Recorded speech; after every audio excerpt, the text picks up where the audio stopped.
ឈ្មោះថ្ងៃក្នុងមួយសប្តាហ៍ថ្ងៃច័ន្ទស្ថិតនៅក្នុងលេខរៀងទី1ថ្ងៃអង្គារស្ថិតនៅក្នុងលេខរៀងទី2ថ្ងៃពុធស្ថិតនៅក្នុងលេខរៀងទី3ថ្ងៃប្រហ័សស្ថិតនៅក្នុងលេខរៀងទី4ថ្ងៃសុក្រស្ថិតនៅក្នុងលេខរៀងទី5ថ្ងៃសៅរ៍ស្ថិតនៅក្នុងលេខរៀងទី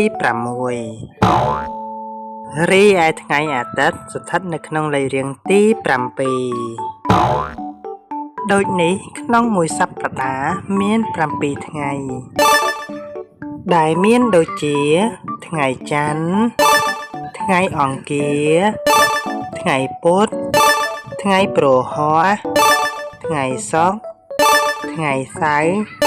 និងថ្ងៃអាទិត្យ